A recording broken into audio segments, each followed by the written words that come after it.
नमस्कार दोस्तों, स्वागत है आपका हमारे चैनल पर। देखिए, आज कुछ बात करेंगे, उसके बाद शुरू करेंगे। देखिए दोस्तों, आपको कभी भी लगे कि ये टॉपिक हमसे याद नहीं हो रहा है, ये हमको थोड़ा सा मुश्किल लग रहा है, हमेशा सेट में आ रहा है, छूट रहा है क्वेश्चन, है ना, तो आप ज़रूर से ज़रूर कमेंट में लिख के टॉपिक का नाम बताइए। उसको हम ऐसा खतरनाक ट्रिक बताएंगे, खतरों से भी खतरनाक ट्रिक बताएंगे, और आपको लाइफ टाइम याद रह जाएगा, है ना।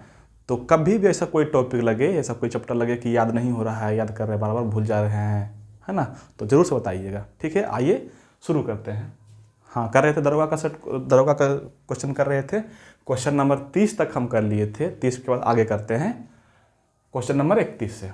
ठीक है, दरोगा का क्वेश्चन है, ये प्रीवियस ईयर क्वेश्चन लिखे हैं, प्रीवियस ईयर है, जो पूछा गया है 24/4/2022 को एग्जाम हो चुका है, उसका ये पेपर है ना।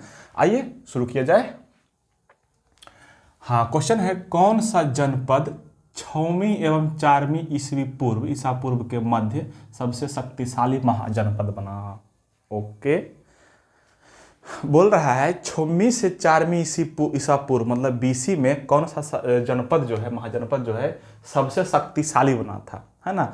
तो आपको पता होगा कि महाजनपद, देखो पहले इसको शुरू करते हैं। देखो यहाँ पे डेट देखिए, पहले 6वीं से 4वीं, है ना, मतलब कि बीसी जो होता है, ईसा पूर्व जो होता है, अधिक से कम की ओर आता है, इसलिए लिखा है 600 से 4वीं सौ, है ना, चौथी, मतलब कि 600 से 400 बीसी के बीच की जो घटना है उसमें की बात ये कहा गया है। आपको पता होगा जैन धर्म, बौद्ध धर्म, है ना, इसका उत्कर्ष जो हुआ है मूल रूप से वहीं पे हुआ था 6वीं से 4वीं शताब्दी के बीच में, 563, है ना, पता होगा आपको, 540 पता होगा।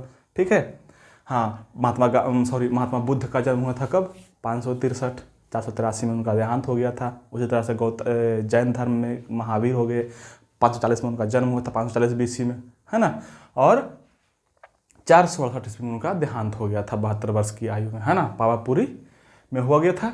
तो ऐसे ऐसे घटनाएं हैं, उसमें से दो जिक्के हम बहुत इंपॉर्टेंट बताएंगे इसमें से, इसका, है ना। देखिए, महाजनपद का जब भी बात आए तो 6ठी से 4थी शताब्दी के बीच जो है जन शब्द का प्रयोग किया गया है। जन मतलब कुछ लोग हो गया, पीपल हो गया, है ना, और उसी समय जनपद भी शुरू हुआ था, है ना। और ये बात कहाँ पे लिखा हुआ है? ये बात लिखा हुआ है बौद्ध धर्म के पवित्र ग्रंथ अंगुत्तर निकाय में। अंगुत्तर निकाय की बात कर रहे हैं, है ना, और अंगुत्तर निकाय में ही कहा गया है कि उस समय जो है 16 गो महाजनपद था। तो एक क्वेश्चन बहुत बार पूछ चुका है कि 16 महाजनपद की व्याख्या किससे कहाँ से मिलती है ना, तो बौद्ध धर्म का कौन है? अंगुत्तर निकाय। ठीक उसी तरह जैन धर्म का एक ग्रंथ है भगवती सूत्र, है ना, भगवती सूत्र से भी 16 राज्य के बारे में जानकारी मिलती है। तो दोनों को याद रखिए, जैन धर्म का भी, बौद्ध धर्म का भी, है ना। इसमें क्वेश्चन है सबसे शक्तिशाली कौन था, है ना। तो अगर थोड़ा सा आप लोग हिस्ट्री पढ़े होंगे तो मगध का नाम बहुत अच्छे से जानते होंगे, है ना। मगध की राजधानी कहाँ? मगध का हो गया कहाँ पे? राजगिरी जिसको बोलते हैं, राजगिरी, है ना। तो मगध का राजधानी कहाँ हो जाएगा? राजगिरी। अच्छा, 16 महाजनपद का राजधानी आपको बहुत इंपॉर्टेंट है, बिहार दरोगा में तो हर बार लगभग पूछ ही देता है, एक कम से कम राजधानी। तो 16 का राजधानी आपको याद रखना है अच्छे से। मगध का कहाँ हो जाएगा? राजगिरी। पांचाल का देखो 2 राजधानी होता है, पांचाल का एक होता है उत्तरी, एक होता है दक्षिणी। अगर उत्तरी बोले तो अहिछत्र बोलना, और दक्षिणी बोले तो काम्पिल्य बोलना, इसकी राजधानी है। ठीक है, काशी का हो जाएगा कहाँ? वाराणसी, बनारस हो जाएगा इसका राजधानी। और एक है कोसल पढ़े होंगे ना, कोसल के श्रावस्ती, अंगुलीमाल डाकू वाला कहानी पढ़े ना बचपन में, वही ये कोसल है। प्रसेनजीत यहाँ के शासक थे, त्रिशला इसकी बहन थी। ये सब पढ़े होंगे कभी, तो नहीं तो याद रखा करिए एक एक बात अच्छे से। देखो, पूरा का पूरा टॉपिक अगर एक एक बात आपको याद है तो बहुत मुश्किल आगे कुछ नहीं है। चलिए अगला क्वेश्चन देखते हैं। नेक्स्ट क्वेश्चन है, बंगाल में अमला का अधिकारी होता था, मतलब किसका अधिकारी होता था? ये क्वेश्चन है। दीवान था, कोतवाल था, जोतदार था कि जमींदार था, क्या था, है ना। तो बंगाल में अमला जो वर्ड है वो जमींदार के लिए प्रयोग किया जाता था। वहाँ के जो ग्रामीण इलाके के लोग थे, जमींदार को अमला बोलते थे, है ना। तो अमला क्या हो जाएगा? जोतदार हो जाएगा, जमींदार हो जाएगा। ठीक है, जमींदार। नेक्स्ट क्वेश्चन है मुर्राह। मुर्राह नस्ल किसका है ना। मुर्राह बहुत बार पूछ चुका है एसएससी में, बिहार दरोगा में, बिहार एसएससी में, सारे में, है ना। मुर्राह होता है देखो भैंस का। मुर्राह किसका नस्ल है, भैंस का, है ना। कुछ भैंस के नस्ल जो बहुत इंपॉर्टेंट है उसको हम बोल देते हैं, प्लीज याद रख लेना, है ना। मुर्राह का क्या हो गया, एक तो हो गया देखो, मुर्राह में से आता है एक सूरती, एक काला हाड़ी, एक हमसाना, है ना। ये सारे क्या है, ये है सारे क्या, भैंस के नस्ल है ना। अगर कभी आपसे सवाल पूछ दे कि बताओ केंद्रीय भैंस अनुसंधान संस्थान कहाँ है, तो टपाक से बोलना हिसार हरियाणा में, है ना। भैंस का साइंटिफिक नेम, वैज्ञानिक नाम क्या है, तो बॉस बुबेलिस है ना। इस तरह से भैंस के बारे में पूरा का पूरा जानकारी आपको याद रखना है अच्छे से। कुछ बात गाय के कर लेते हैं। गाय के कौन सा नस्ल होता है, क्या, गाय के प्रमुख नस्ल है साहीवाल, है ना। साहीवाल हो गया कहाँ, क्या, किस चीज़ का, गाय का, है ना। कुछ और है गाय में, जैसे लाल सिंधी, ये क्या है, गाय का है ना। लाल सिंधी किसका हो गया, गाय का ही हो गया, है ना। एक है ओंकोट, ये भी क्या है, एक है कंकरेज जो भारवाहक मतलब माल ढोता है, ये सारे क्या है, गाय के नस्ल है। तो इसको याद रखिएगा। कुछ कुछ नस्ल 4-5 को जो बोले हैं बहुत इंपॉर्टेंट है, उसको याद रखना है, इसलिए कि आपको हर जगह एनसीईआरटी सिलेबस में दिया हुआ है ना। तो आपको याद रखना है अच्छे से। अगला क्वेश्चन है 34 नंबर में, 1946 में भारत आए कैबिनेट मिशन में कितने सदस्य थे। वाह वाह क्या बात है। क्वेश्चन है क्या कि 1946 में जो कैबिनेट मिशन आया था उसमें कितने सदस्य थे। ऊपर का बना देते हैं ताकि हमको लिखने में थोड़ा सा हो जाए, लिख के थोड़ा समझ आएगा ज़्यादा, है ना। ऊपर का क्वेश्चन हो गया है। आप क्या करना हो, शुरू में जो है ना थोड़ा सा पॉज करके रोक के बना के देख लेना कि कितना उसमें आपसे बनता है ना। उसके बाद तो हम करेंगे ही करेंगे, आप देखते जाइए, नोट करते जाइएगा। हाँ, क्वेश्चन था 1946 में भारत आए कैबिनेट मिशन में कितने सदस्य थे। तो कितने सदस्य थे, तो कितने आदमी थे संभा, तो याद रखना 3 सदस्य। 3 सदस्य कौन कौन, एक तो का नाम था क्या, AB अलेक्जेंडर, दूसरा का नाम था एक हो गया AB अलेक्जेंडर, एक हो गया स्टेफोर्ड क्रिप्स, और एक हो गया कौन,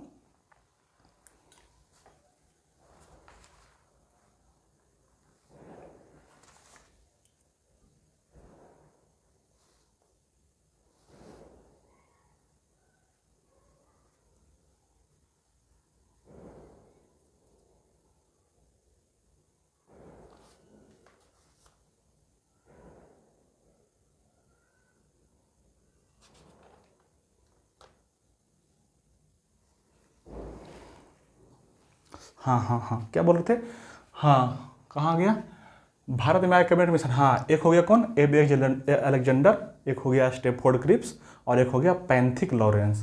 तो 3 को हो गया, तो कितना हो जाएगा इसका आंसर 3। याद रखना पैंथिक लॉरेंस जो है ना इसके अध्यक्ष थे। कैबिनेट मिशन की अध्यक्षता किसके पास थी, पैंथिक लॉरेंस के पास, है ना।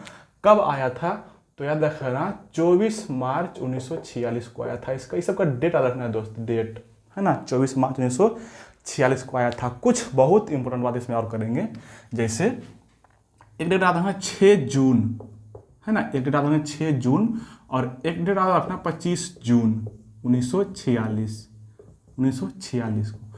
6 जून को हुआ था इसमें शामिल मुस्लिम लीग, और 25 जून को शामिल हुआ था कांग्रेस। तो ये दोनों डेट बहुत इंपॉर्टेंट है, इसको याद रखना। 6 जून को मुस्लिम लीग और 25 जून को कांग्रेस जो है शामिल हुआ था, किसमें, इसी में कैबिनेट मिशन में, है ना। इससे पहले भी एक और आया है मिशन, कौन सा, वो था क्रिप्स मिशन, 1942 में आया था वो, उसको जो है बहिष्कार कर दिया गया था। याद रखिएगा, बहुत इंपॉर्टेंट क्वेश्चन है। क्रिप्स मिशन को ही बोले थे महात्मा गांधी। यह जो है दिवालिया बैंक का पोस्ट डेटेड चेक है, क्रिप्स मिशन के बारे में बोले हैं, है ना। लेकिन इसको अपना लिया गया था, है ना।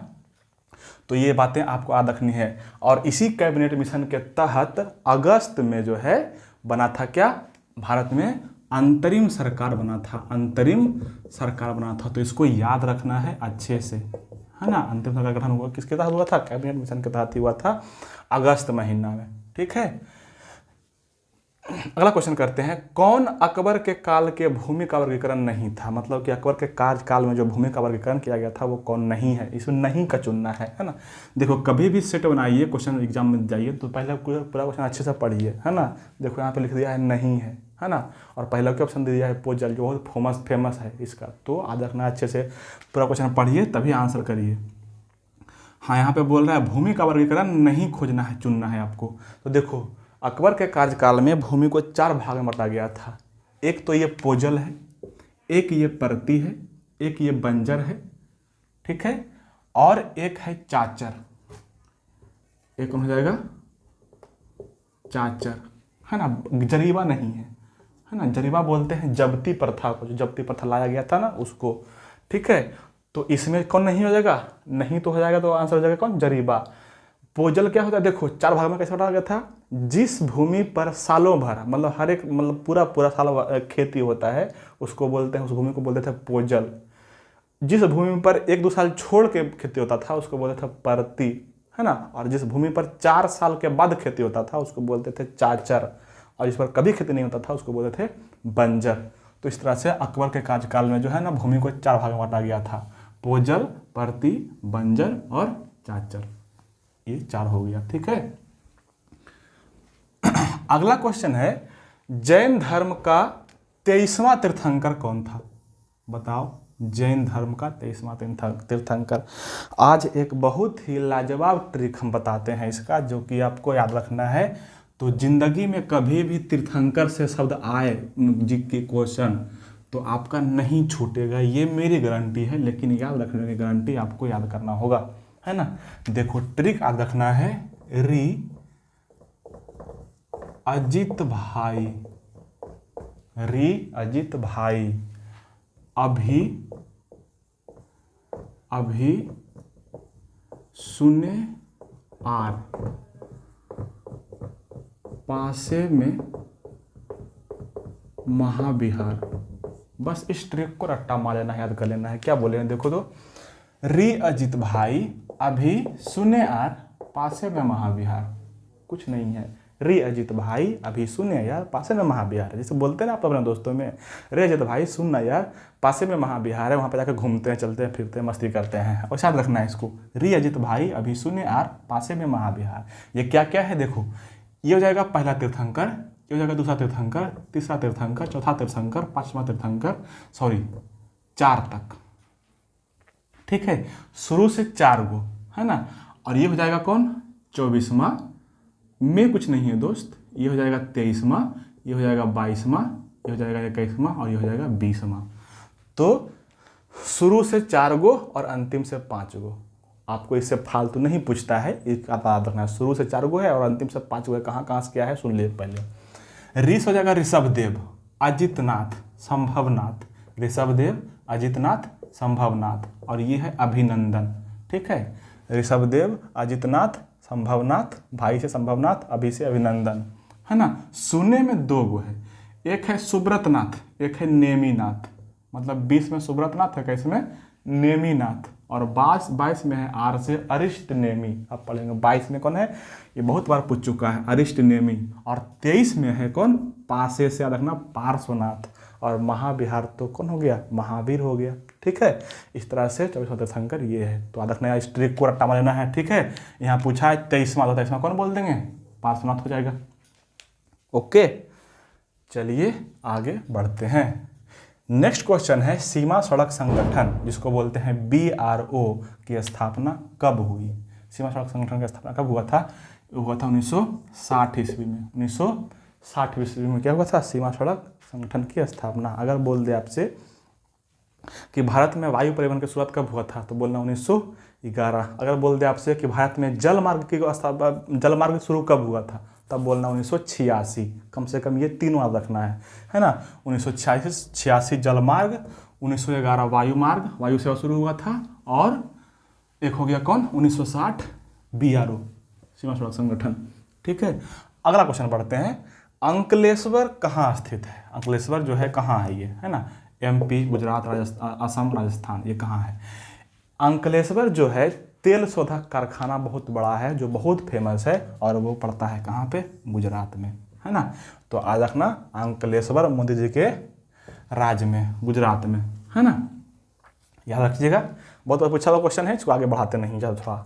नेक्स्ट क्वेश्चन है अवध राज्य का अंतिम है, अंतिम, अवध राज्य का अंतिम शासक कौन था, बोलो। ये क्वेश्चन कई बार पूछा हुआ, इसका कोई लिमिट नहीं है, अनलिमिटेड है पूछा हुआ है ना। अवध का अंतिम शासक कौन हो जाएगा इसका आंसर वाजिद अली शाह, वाजिद अली शाह हो जाएगा इसका क्या राइट आंसर। अवध के बारे में थोड़ा जानकारी और लेते हैं। देखो अगर अवध की बात करें तो बोला जाता है, अवध को बोला जाता है बफर राज्य। अवध को क्या बोला जाता है, बफर राज्य। अब बफर राज्य क्या होता है समझ लो। बफर राज्य उसको बोलते हैं जो दो शक्तिशाली राज्य के बीच अगर कमजोर राज्य होता है ना, उसको बोलते हैं बफर राज्य। अवध के अगल बगल में एक साइड था अंग्रेज का बहुत शक्तिशाली मजबूत शक्तिशाली था अंग्रेज, और एक तरफ था मराठा, और बीच में थोड़ा एक कमजोर था, इसलिए बोलते हैं इसको क्या बफर राज्य, है ना। अवध राज्य का जो संस्थापक माना जाता है वो माना जाता है किसको, बुरहान उल मुल्क को, या उसी का नाम है सआदत खान, है ना। बुरहान उल मुल्क को माना जाता है और उसी का नाम है सआदत खान, दोनों याद रखिएगा, है ना।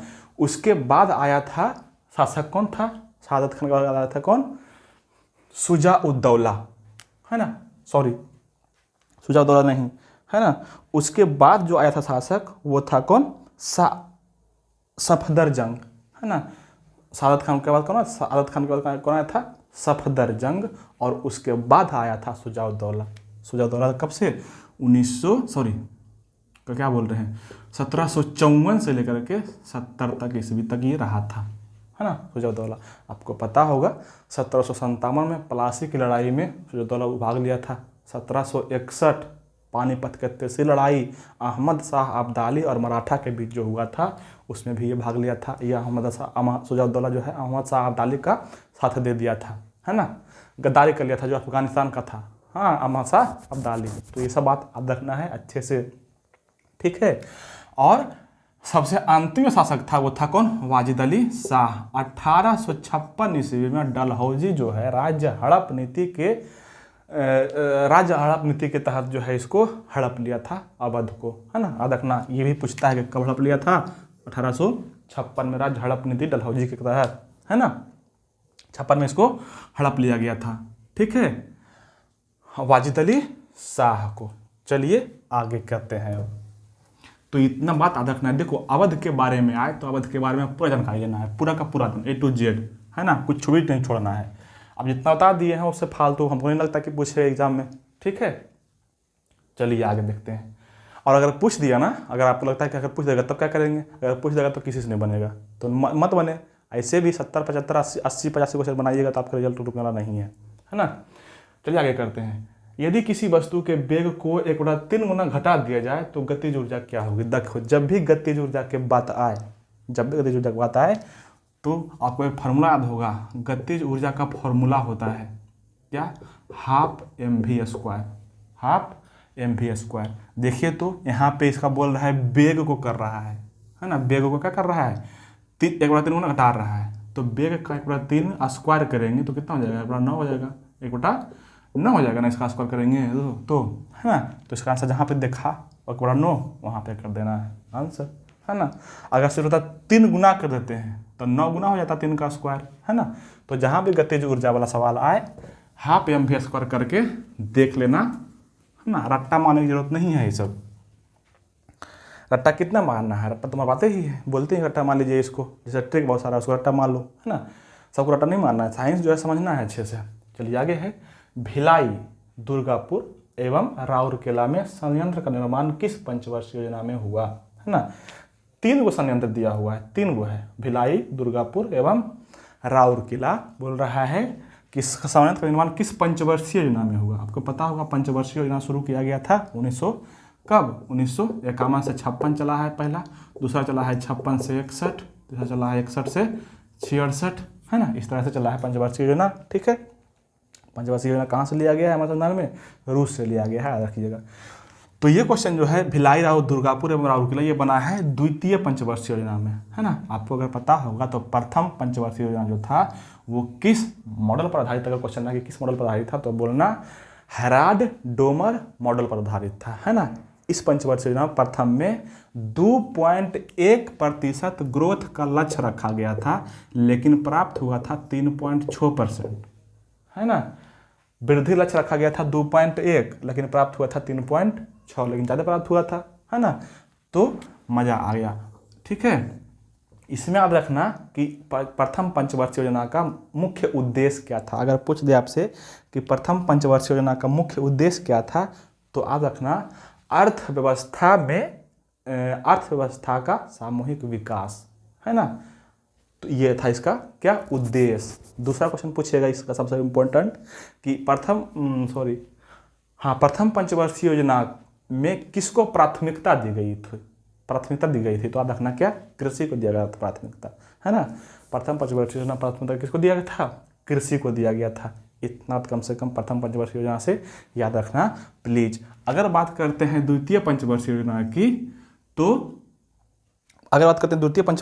की, तो इसमें जो है ना, इसका उद्देश्य मेन था समाजवादी समाज की स्थापना करना, है ना। द्वितीय पंचवर्षीय योजना का उद्देश्य क्या था, समाजवादी समाज की स्थापना करना, इसका उद्देश्य। और इसका जो है मूल क्या है, उसको रखना है। उद्देश्य क्या था, समाजवादी सरकार की स्थापना करना, है ना। इसमें रखा गया था लक्ष्य रखा था 4.5, लेकिन प्राप्त हुआ था 4.1 के आसपास ही, है ना। 4.5 रखा गया था, लेकिन प्राप्त हुआ था 4.1 ही, थोड़ा कम प्राप्त हुआ था, लेकिन कोई बात नहीं। अच्छा, इसका जो है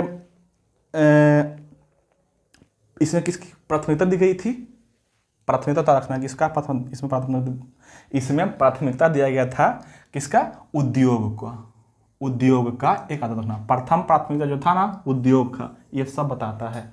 लेकिन याद रखना द्वितीय प्राथमिकता किसको दी गई थी, द्वितीय प्राथमिकता दी गई थी किसको, परिवहन और संचार को, परिवहन को दिया गया था द्वितीय प्राथमिकता। तो ये अगर पूछा है प्रथम तो द्वितीय भी पूछवे करेगा, ये भी याद रखना। परिवहन को दिया गया था द्वितीय प्राथमिकता दूसरी पंचवर्षीय योजना में जो चला था 1956 से 61 तक, है ना। इसको अच्छे से याद रखना है, इसलिए कि देखो जहाँ पे उद्योग लगाएंगे तो उद्योग में बहुत सारा माल ले जाना पड़ता है, तो अगर परिवहन को बढ़ावा नहीं देंगे तो कैसे वहाँ माल पहुँचेगा।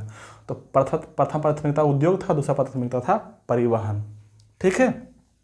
चलिए, अच्छा सवाल तो यहाँ पे दिया था। हाँ, तो द्वितीय पंचवर्षीय योजना में ही भिलाई, दुर्गापुर और राउरकेला संयंत्र बनाया गया था, ठीक है। एक और है बोकारो, एक और है कौन, बोकारो 1964 में बना था ये, है ना। तो ये कब हो जाएगा देखो तो 61 से 66, मतलब तृतीय पंचवर्षीय योजना में आया था ये, है ना। तृतीय पंचवर्षीय योजना बना था बोकारो, देखना बोकारो 1964 में। अच्छा, एक सेकंड और करते हैं। भिलाई जो है, भिलाई, दुर्गापुर, राउरकेला और बोकारो, ये किस किस देश की सहायता से बनाया गया है, ये भी सवाल पूछता है कि कौन सा देश किस इसमें सहयोग किया था। तो याद रखना, अगर आए दुर्गापुर तो बोलना ब्रिटेन, अगर आए दुर्गापुर तो बोलना ब्रिटेन। अगर आए राउरकेला तो बोलना जर्मनी, अगर आए राउरकेला तो बोलना क्या, जर्मनी। और अगर आए बोकारो तो बोलना रूस, आए भिलाई तो बोलना रूस, है ना। तो किसकी सहायता से बनाया गया था ये भी आपको याद रखना है। चलिए, आप लोग नोट करते जाइए तो ज़्यादा मज़ा आएगा समझ में, उसको बाद में पढ़ना है, ऐसे नहीं छोड़ना है ना। आगे करते हैं, नहीं तो वीडियो लंबा हो जाएगा। बोलने का तो मन बहुत करता है, एक क्वेश्चन पर 4 ऑप्शन को बढ़िया से डील करें, लेकिन बहुत लंबा हो जाता है सेशन, है ना। तो जाके देखते हैं, कौन धातु पराबैंगनी प्रकाश पड़ने पर इलेक्ट्रॉन उत्सर्जित करती है। क्वेश्चन है कौन सा धातु है जो पराबैंगनी प्रकाश पड़ने पर इलेक्ट्रॉन उत्सर्जित करती है। देखो, जब भी धातु पर प्रकाश पड़ता है और उससे इलेक्ट्रॉन निकलता है, इलेक्ट्रॉन उत्सर्जित होता है, तो उस घटना को बोलते हैं प्रकाश विद्युत प्रभाव। इस बात को नोट कर लेना दिमाग में, जब भी किसी एलिमेंट पर, तत्व पर, है ना, प्रकाश पड़ता है, अगर उससे इलेक्ट्रॉन निकलता है, इलेक्ट्रॉन से उस घटना को क्या बोलते हैं, प्रकाश विद्युत प्रभाव कहते हैं, ठीक है। यहाँ पे क्वेश्चन है कि कौन से धातु पर पराबैंगनी प्रकाश पड़ेगा तब इलेक्ट्रॉन उत्पन्न होगा। तो इसका आंसर हो जाएगा जिंक, है ना। याद रखना क्या, जिंक, है ना। एक हो जाएगा जिंक, एक हो जाएगा कैडमियम और एक हो जाएगा मैग्नीशियम। इस तीन को नाम रखना, जिंक, कैडमियम और मैग्नीशियम पर पराबैंगनी प्रकाश पड़ता है ना, तो इसमें इससे इलेक्ट्रॉन उत्सर्जित होता है, निकलता है। ठीक है, इसी में आता है एक देहली प्रभाव, है ना। अगर किसी धातु के प्लेट पर प्रकाश डाल रहे हैं और उससे इलेक्ट्रॉन उत्सर्जित नहीं हो रहा है, तो उससे कम आवृत्ति के प्रकाश को बोलते हैं देहली आवृत्ति, है ना। उससे कम आवृत्ति के प्रकाश को बोलते हैं क्या, देहली आवृत्ति। उसी में आता है कुछ क्वेश्चन प्रतिदीप्त प्रकाश, प्रतिदीप्त पदार्थ, प्रतिदीप्त पदार्थ, और एक आता है आपका स्फुरदीप्त पदार्थ। देखो, जब किसी धातु पे प्रकाश डाले और वो चमकते रह गया, है ना, उससे प्रकाश निकलते रह गया, तो इसको बोलते हैं प्रतिदीप्त पदार्थ। उसको क्या बोलेंगे, प्रतिदीप्त पदार्थ। और अगर किसी धातु पे प्रकाश डाले और थोड़ा देर चमका फिर बंद हो गया, तो उसको बोलते हैं स्फुरदीप्त पदार्थ, है ना। तो स्फुरदीप्त में याद रखना कौन, जिंक और बेरियम, है ना, याद रखना स्फुरदीप्त में। और प्रतिदीप्त का तो बहुत बार एग्जाम में पूछा हुआ है कि प्रतिदीप्त पदार्थ कौन सा होता है, तो याद रखना इसका फ्लोस्पार, कौन, फ्लोस्पार और पेट्रोल। ये दो चीज जो है प्रतिदीप्त पदार्थ का एग्जाम्पल उदाहरण है, ये बहुत बार पूछा हुआ एग्जाम्पल है। ठीक है, नेक्स्ट क्वेश्चन है, नामेरी टाइगर रिजर्व कहाँ है। नामेरी टाइगर रिजर्व किस राज्य में है ना, राज्य का नाम आपको चुनना है। तो देखो, नामेरी होता है असम में। नामेरी कहाँ पर हो जाएगा, असम में। नामेरी टाइगर रिजर्व कहाँ पे है, तो असम में। असम में कुछ और भी है जिसको आपको याद रखना है अच्छे से, है ना। एक तो हो गया कौन, नामेरी। एक हो गया कौन, वहाँ पे मानस। मानस होता है कहाँ पे, वहीं पे। एक हो गया काजीरंगा, ये भी वहीं पे होता है। ये सारे कहाँ पे है, असम में। ठीक है, उड़ीसा में 2 टाइगर रिजर्व है, बहुत इंपॉर्टेंट, उसको रखना। एक है सिमलीपाल और एक है सतकोसिया, है ना। एक है सिमलीपाल और एक है सतकोसिया, जो टाइगर रिजर्व है उसकी बात कर रहे हैं। कर्नाटक में कौन कौन सा टाइगर रिजर्व है, कर्नाटक में बहुत सारे हैं, इसलिए इसका हम एक ट्रिक बनाए हैं, बहुत मजेदार ट्रिक है, आप याद करिए, एंजॉय करिए। देखिए ट्रिक क्या है, इसका ट्रिक है, किसका बोल रहा है ट्रिक, वो रहेगा कर्नाटक का, है ना। कर्नाटक का ट्रिक है, कर्नाटक का ट्रिक है तुम्हारा काना बंदा बिल्ली चुराकर दिल्ली नगर भागा। इतना आता जाएगा भाई। देखो, काना बंदा बिल्ली चुराकर दिल्ली नगर भागा, इतना टाइगर रिजर्व है खाली कर्नाटक में। सुन लो कौन कौन है, Kanha tiger reserve, Bandipur tiger reserve, Biligiri tiger reserve, और एक हो जाएगा यहाँ से दिल्ली से याद रखना, क्या दिल्ली से याद रखना, दंदोली है एक, है ना। ये क्या है, दंदोली, इसको बोलते हैं दंदोली अंशी टाइगर रिजर्व, पूछ चुका है एग्जाम में, है ना, रखना है दंदोली अंशी, इसको बोलते हैं। दिल्ली से रखना दंदोली अंशी, है ना। और एक है नगर से रखना नागरहोल टाइगर रिजर्व, कहाँ पे है, कर्नाटक में। और एक है भागा से भद्रा भी कहाँ पे है, तुंगभद्रा नदी पर, कर्नाटक में। तो ये सारे हैं कर्नाटक में। इसका ट्रिक जरूर याद रखिएगा, बहुत मजेदार है, आपको रट्टा मारना है इसको। काना बंदा बिल्ली चुराकर दिल्ली नगर भागा, है ना। काना बंदा बिल्ली चुराकर दिल्ली नगर भागा, है ना। चलिए एक और है छत्तीसगढ़ का भी ट्रिक है टाइगर रिजर्व का, देख लो क्या क्या है। आप देखना, 36 इंद्र अचानक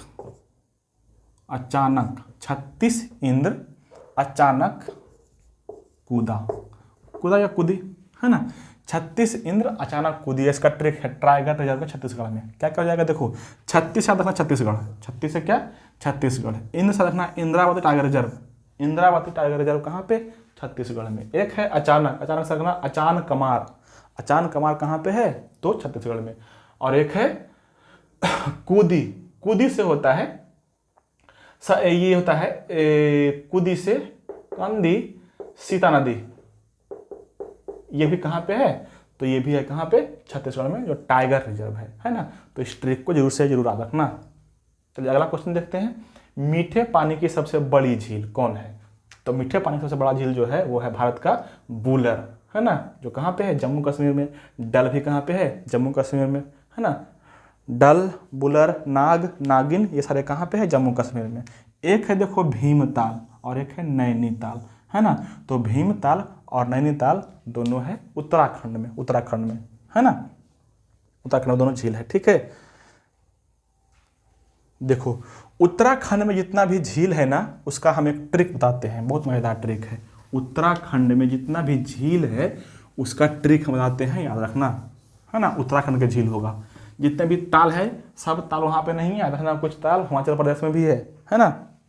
जैसे सूरज ताल, चांद ताल, नको ताल, रूपकुंड, ये सब है क्या? हिमाचल प्रदेश में। क्या क्या बोले?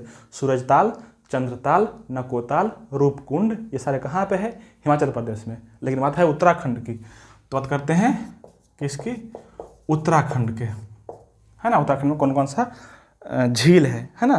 तो उत्तराखंड में जो झील का ट्रिक है वो है 7 राकस माला देकर भी, देखो 7 राकस माला देकर भी नानी के रूप को नहीं रोके, है ना। 7 राकस माला देकर भी, अच्छा कुछ और लिखते हैं यहाँ पे, 7 राकस माला देकर भी नानी देव के रूप को नहीं रोके, ऐसा रखना। देखो 7 ताल, राकस ताल, माला ताल, देकर रखना देवीताल, भीमताल, नैनीताल, देवताल, अच्छा यहाँ से हो गया देवताल और रूपकुंड, है ना। ये सारे कहाँ पे है? ये सारे कहाँ आ जाएगा आपका? क्या बोल रहे हैं? उत्तराखंड में, है ना, उत्तराखंड में। चलिए आगे बढ़ते हैं, आप लिख लेना, आप इसको लिख लेना, है ना। हमको लिखने में बहुत टाइम जाता है, ज़्यादा लंबा सेशन करते हैं तो वीडियो अपलोड नहीं हो पाता है, इसलिए हम लंबा ज़्यादा नहीं कर रहे हैं। नहीं तो बोलने का हम पूरा का पूरा बोलने लगे तो ये क्वेश्चन पर कम से कम 10 मिनट लग जाएगा। अगला क्वेश्चन देखते हैं, लोकसभा में विपक्ष के नेता बनने के लिए कम से कम कुल कितना सीट पर जो है उसको सीट जीतना चाहिए था, हासिल होना चाहिए था। इसका देखना 1/10, 1/10 सीट पर अगर पूरा सीट का जीतेगा ना, तभी वो लोकसभा में विपक्ष का नेता बन पाएगा, अदरवाइज विपक्ष का नेता नहीं बन पाएगा। जैसे अभी विपक्ष का नेता कोई नहीं है, क्यों? क्योंकि अभी 1/10 कोई लेवे नहीं किया। 1/10 कितना होता है? लगभग 52 के आसपास होता है, 52 सीट के आसपास। तो 52 सीट किसी का आया ही नहीं, है ना। कांग्रेस का आया 48 सीट ही, तो 48 सीट 1/10% नहीं होता है, तो विपक्ष का नेता भी नहीं है, उसको सिर्फ मान लिया गया है, वो है नहीं, है ना। नेक्स्ट क्वेश्चन है, सल्तनत काल में दीवान-ए-अर्ज विभाग था। देखो सल्तनत काल में जितना भी ये सब इस तरह का क्वेश्चन है, दीवान-ए-अर्ज हो गया, दीवान-ए-रसातल हो गया, दीवान-ए-खैरात हो गया, ये सब को हम बोल देते हैं, एक बार में याद रखना है, सबको बोल देते हैं, नोट कर लेना है ना। इसका तो आंसर क्या हो जाएगा? दीवान-ए-अर्ज बोलेगा तो हो जाएगा क्या? सेना का, है ना। दीवान-ए-अर्ज क्या हो जाएगा? सेना का। अगर बोल दे आपसे दीवान-ए-रसातल, अच्छा ये किसके शासनकाल में बना था? ये बना था बलवान के शासनकाल में, है ना, बलवान का शासनकाल में, बलवान का शासनकाल में। नेक्स्ट है, अगर आपसे पूछे दीवान-ए-रसातल तो बोलना राजस्व विभाग, विदेश विभाग। दीवान-ए-रसातल बोलेगा तो विदेश विभाग। अगर बोलेगा दीवान-ए-इंसा तो बोलेगा पत्राचार, पत्र व्यवहार का विभाग। ये भी अलाउद्दीन खिलजी का था और राजस्व विभाग भी अलाउद्दीन खिलजी का था, है ना। नेक्स्ट में बोले दीवान-ए-मुस्तखराज, है ना, तो दीवान-ए-मुस्तखराज था राजस्व विभाग का, दीवान-ए-मुस्तखराज राजस्व विभाग का अलाउद्दीन का था, है ना। नेक्स्ट में बोले अमीर-ए-कोही, ये कृषि विभाग था, मोहम्मद बिन तुगलक के शासनकाल में लाया गया था। नेक्स्ट में है दीवान-ए-बंदगान, दीवान-ए-बंदगान ये क्या है? ये गुलामों का ग्रुप था, गुलामों का ये संगठन था। ये का नाम कौन बनाया था? FST, फिरोज शाह तुगलक, है ना। एक था दीवान-ए-खैरात, है ना, जो फ्री में लोगों को दिया जाता है उसको बोलते हैं दीवान-ए-खैरात, है ना, जिसको बोलते हैं दान विभाग, तो बनाया था FST। ये सारे याद रखना, इससे फालतू नहीं है, इससे फालतू है ये नहीं है, पूछेगा क्या? जितना बोले हैं सबको आपको याद रखना है, ठीक है। नेक्स्ट क्वेश्चन आते हैं, पिटली द्वीप पक्षी अभयारण्य कहाँ है ना। नेक्स्ट में क्वेश्चन क्या है? पिटली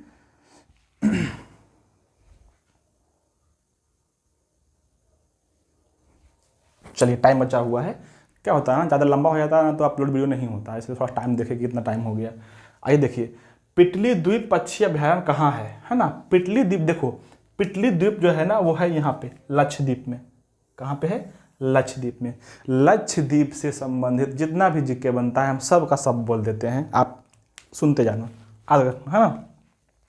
लक्षद्वीप का अगर बोले राजधानी तो क्या हो जाएगा? कावारती। लक्षद्वीप का राजधानी क्या? कावारती। लक्षद्वीप का नाम पहले लक्षद्वीप नहीं था, कुछ और था। क्या था? सुनिए, लक्षद्वीप का पहले नाम था मिनिकॉय, अमीनी द्वीप और लकाद्वीप। क्या बोले? मिनिकॉय, लकाद्वीप और अमीनी द्वीप, है ना। ये तीन गो नाम था, तीनों मिला के था। लक्षद्वीप पहले नहीं था। लक्षद्वीप कब बना सर? तो ये बना 1973 में। लक्षद्वीप का नामकरण कब हुआ? 1973 में। सबको मिला के बोल दिया क्या?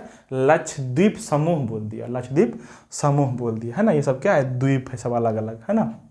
1973 में नाम दिया गया। लक्षद्वीप से संबंधित कुछ खास खास बातें करेंगे। लक्षद्वीप में कुल मिला के 56 द्वीप है, उसमें से 11 गो पर मानव रहता है, उसमें से एक पर मानव नहीं रहता है लेकिन पक्षी अभयारण्य है। जो आपका पूछा है वही पिटली द्वीप है ये, है ना।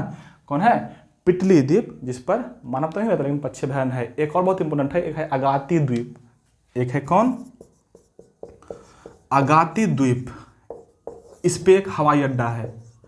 लक्षद्वीप में एकमात्र हवाई अड्डा कहाँ पे है? इसी पे है, अगाती द्वीप पर, है ना। अगाती द्वीप पर, है ना। लक्षद्वीप की भाषा क्या है? मलयालम। लक्षद्वीप समूह का सबसे बड़ा जो द्वीप है वो कौन है? तो वो है मिनिकॉय। रखना, लक्षद्वीप का सबसे बड़ा द्वीप वो कौन है? मिनिकॉय। 4.5 वर्ग किलोमीटर स्क्वायर इसका क्षेत्रफल है। तो चलो 4.5 क्या है उसमें सबसे बड़ा हो गया वो, है ना। कुछ बात और करते हैं, बात करेंगे किसका किसका? 8 degree channel, 9 degree channel, 10 degree channel और 11 डिग्री चैनल। सब बात करेंगे, सब बात करेंगे। देखो, अगर आपसे सवाल पूछ दिया कि 8 डिग्री चैनल किसके किसके बीच है ना। 8 डिग्री चैनल किसके किसके बीच है, तो बोलना क्या? मालदीव और मिनिकॉय। मालदीव और मिनिकॉय। अगर आपसे पूछते 9 डिग्री चैनल तो बोलना लक्षद्वीप और कावारती। लक्षद्वीप और कावारती। अगर आपसे पूछते 10 डिग्री चैनल किसके किसके बीच है तो बोलना अंडमान और निकोबार के बीच।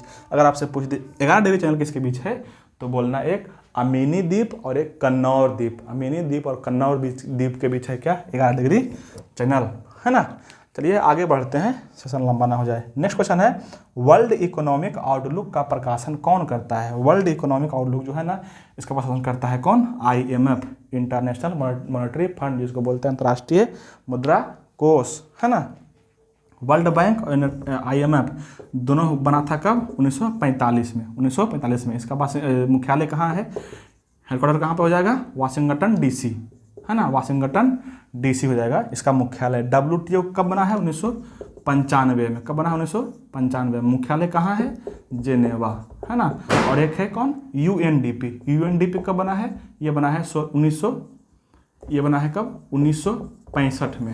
हेडक्वार्टर कहाँ पे है? न्यूयॉर्क। याद रखिएगा, बहुत बढ़िया क्वेश्चन है, यहाँ से बोल दिए हैं। नेक्स्ट क्वेश्चन है, यह क्रिया जिसमें एक